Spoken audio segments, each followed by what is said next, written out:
Les enquêtes de Inat te dit tout, partie 2, les analyses au cas par cas. On va essayer de pas trop se répéter. Si j'en oublie, dites-le moi dans les commentaires. Et c'est parti. Avec ma copine Yuna de la chaîne Yuna te dit tout, qui dénonce les os. Ça paraît beaucoup trop fort. Mais non, il y a personne. Bien que certains comportements comme celui de ce renard polaire laissent en questionnement, vous remarquerez sa rapidité à affirmer une stéréotypie. Polaire à Mulhouse. Bien, stéréotypie. Ah donc stéréotypie. Évidemment, respecter leur bien-être est absolument essentiel. Je sais pas comment tu fais pour aller tout le temps dans des zoos et voir des animaux qui font ça. Quand j'aurai encore des familles qui ont l'impression de voir juste un animal bien, Peut-être que grâce à toi, les os seront interdits un jour. Ici de l'autocontradiction concernant tout simplement les programmes d'élevage. L'autre femelle joue avec un plastique comme divertissement, du plastique qui s'appelle en captivité de l'enrichissement. Un moyen de jouer, de se divertir, de combler leur ennui. Pourquoi posséder cet animal ici, ne vivant de base qu'en article et de base solide jamais en Important de rappeler que les enrichissements ne sont pas juste en plastique, il y en a aussi plein en bois, en cordage, en plein d'éléments naturels, mais forcément c'est beaucoup plus simple de parler de ce qui n'est pas naturel pour faire sensationnel, faire buzz. Et bien sûr qu'ils n'ont pas du tout de but de combler de l'ennui, c'est un choix qu'on propose aux animaux, ils l'utilisent ou ils l'utilisent pas en fait, c'est simplement bonjour. Et on revient au traditionnel, l'animal qui n'a rien à faire ici. Bon, au niveau des températures, je pense qu'il n'est pas trop à plaindre en vrai dans l'est à Mulhouse, contrairement à d'autres parcs où il fait beaucoup plus chaud. Sinon, on sait pourquoi ils sont là, hein. C'est à cause de l'état de leur habitat, même si l'ours polaire c'est encore un cas à part. Il y a des bas. On devrait sûrement laisser les choses faire naturellement, surtout que celui-ci a déjà commencé à s'adapter, notamment en se reproduisant et en faisant des gros lards, en se reproduisant avec les grizzlies. Vers 7 heures, le parc commence à fermer. Et pour faire partir les visiteurs, la stratégie est toujours la même. Ramener les animaux dans les box. Voilà, c'est tout simple et logique pour tout le monde. Si vous entendez le tic d'une clôture, c'est juste qu'il y a un faux contact, une branche qui est posée dessus, donc tout simplement c'est humide à cause de l'eau. Le rémigeage, c'est une pratique indolore et temporaire qui permet généralement de faire patienter les animaux le temps que des volières soient construites ou tout simplement pour les empêcher de s'envoler et d'atterrir dans l'enclos carnivore par exemple. Alors je suis devant l'enclos, et oh mais qu'est-ce que c'est? Mais y a un truc à côté, attends. Mais oui, regarde. Oh, il y a un enclos extérieur. Pour quand il fait beau, c'est cool. Et il y a l'air de continuer derrière en plus, attends, regarde. Et regarde, c'est étonnant, on était en face là-bas. Et là, tu vois, oh, il continue par là. Il va jusque de l'autre côté de la maison des tortues. Oh bah tiens, on revient au bâtiment, et là, l'autre bout de l'enclos. Voilà. Moralité, ne pas faire confiance aux influenciers. Les flamants roses mangent des crevettes puis ils sont roses. Et du coup, si vous en voyez qui sont un peu décolorés, c'est parce qu'ils ont pas mangé assez de crevettes. Autant de bêtises dans une seule phrase, j'ai mal au crâne. C'est peut-être parce qu'il y a plusieurs espèces de flamants roses. Et puis c'est pas les crevettes que tu manges, hein, c'est des micro-crevettes qui elles-mêmes ont absorbé une bactérie qui produit un pigment rose. Voilà, il suffit de lire le panneau. Le zoo embellit son image depuis 1980 en créant un centre de recherche, de préservation et d'élevage menacé. Certains animaux ont été réintroduits dans la nature, mais ça a été le cas que pour 5 espèces sur 170 détenues au zoo. En 2025, il est temps d'en finir avec ces structures. Ces animaux devraient être pris en charge par des sanctuaires adaptés au lieu de vivre ici dans ces conditions. L'endroit devrait être un muséum sans animaux, c'est pas du tout adapté pour eux. Et après ça, j'ai clairement vu le pire endroit. La singe. Elle devait faire un numéro pour avoir sa nourriture. Voilà à quoi ressemble le nourrissage en captivité. Ce n'est pas un repas, c'est de la récompense. Ensuite, tombé sur un article d'une association de protection animale qui s'appelle la LFDA qui a expliqué que seulement 9% des espèces présentes aux zoo de Paris sont menacées d'extinction. Pour finir, je vais vous apprendre un truc très simple. Tous les animaux aujourd'hui que vous voyez en captivité dans les zoos, dans les parcs annuels et dans les bioparcs, parce que ces structures sont clairement les mêmes. Tous les animaux que vous voyez aujourd'hui sont juste les descendants de ceux qui ont été capturés à l'état sauvage. Il y avait 2 espèces dans le bassin, un phoque gris et 3 phoques marins. J'ai parlé avec un médiateur sur place qui m'a expliqué que dans la nature ces espèces peuvent se croiser. En réalité, les phoques gris sont très présents en Bretagne, notamment dans le Finistère, et les phoques marins vivent principalement dans l'hémisphère nord, pouvant aller du Canada jusqu'en France. Comme tout, ils possèdent des loutres de mer qui vivent normalement sur la côte d'Amérique du Nord. On pouvait en voir 3 qui essaient de se distraire. Car oui, la captivité c'est avant tout de l'ennui.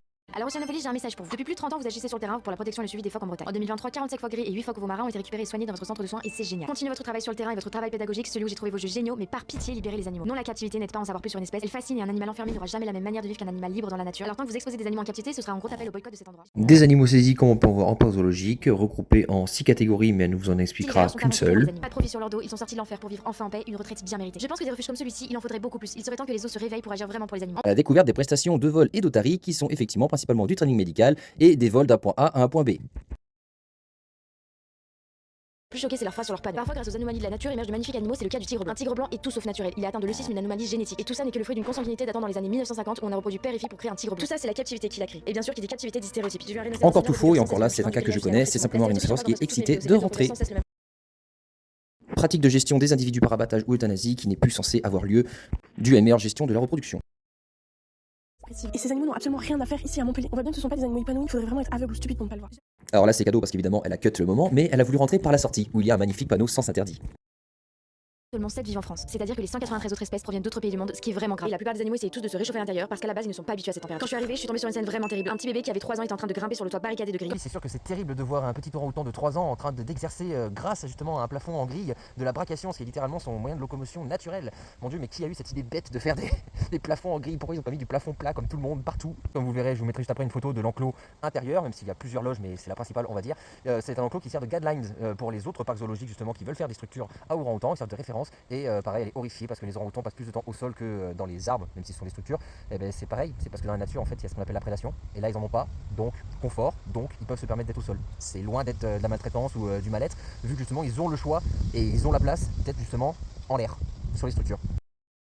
Sur les gorilles, regardez-moi ces animaux qui ne ressemblent plus à rien, les gorilles sont des primates comme nous. Et j'avais clairement l'impression de voir un membre de ma famille. Il y en a un qui était allongé, il nous regardait de loin, et un autre qui était assis, regardait son mur rempli de fresques de forêt qu'il ne connaîtra jamais. Donc là, on parle seulement d'une dizaine de vitres fissurées, de cause animale ou humaine, bien sûr, qui ne sont en aucun cas des dangers, puisque contrôlées, on parle de double voire triple vitrage, avec une grosse épaisseur, et que malgré la situation financière du parc, celui-ci est en état de remplacer celles qui sont dangereuses. Pour le cas Olaf, le terme enquête a toute son importance, vu qu'ici on a juste des retours d'anciens articles de presse, sans témoignages ou interviews d'anciens salariés du parc, tandis qu'en tronçonnage, c'est pourtant bien connu dans le milieu animalier, un animal trop gros pour être ramassé par les carissages, on le découpe. Concernant toutes ces histoires et les prud'hommes, il s'agit des anciens gérants, donc s'il y a des gens à blâmer, ce sont eux et pas les nouveaux. Beauval, c'est trop cher, c'est équivalent de Disney, il y a des télécabines, on se croirait à Jurassic Park, les panthères des neiges sont des animaux solitaires, on les présente en couple, et en plus les bébés qui ont servi à la reproduction partent dans d'autres parcs, c'est le but des programmes d'élevage. La diplomatie du panda dans une prochaine vidéo, la stéréotypie comme d'habitude, les espèces non menacées ou en préoccupation mineure n'ont aucun intérêt. Exemple avec les petits singes, d'hommes marins, etc., alors que certains sont classés vulnérables. Les éléphants sont entourés de fossés, c'est hyper dangereux. Les sacs de foin ne ressemblent à rien, alors qu'ils favorisent l'utilisation de la trompe et de certains muscles qu'on a tendance à laisser de côté. Un suricate gratte à la trappe, ça veut dire qu'il veut absolument s'échapper. Un bébé orang-outan qui est en train de grimper sur les grilles, cette scène m'a déchiré le cœur. Ce bébé devrait vivre dans la forêt de Bornéo en hauteur, dans de grands arbres. Les chimpanzés sont dépoilés, c'est sûrement dû au stress. Une cognure se pique et un soigneur m'a dit que ce n'était pas normal. Après avoir remarqué que la partie carnivore était en pente, s'est posé la question de mon Dieu, mais les enclos doivent être aussi en pente, comment font les animaux? Bref, rappel qu'il s'agit de leucisme et non d'albinisme, que Beauval a été les premiers à les présenter et qui ne parlent pas de leur histoire captive. Les tigres blancs n'existent pas dans la nature. C'est ni une espèce, ni une sous-espèce. Le blanc est seulement dû à une pigmentation liée à la consanguinité. Oui. Un autre parfait exemple comme quoi la stéréotypie, il faut bien l'analyser, l'étudier avant d'affirmer des bêtises. Et après une brève énumération des chiffres clés de Beauval, c'est une usine Afrique, c'est à boycotter. L'analyse des enquêtes de Yuna au cas par cas. Bon, elle a continué dans d'autres endroits où ça n'est toujours pas des enquêtes, même si on la voit plus trop du coup dans les milieux zoologiques pour l'instant. Si ça vous a plu, partagez, likez, parlez-en autour de vous, n'hésitez pas, l'espace commentaire est là pour ça, et on se revoit pour une prochaine vidéo.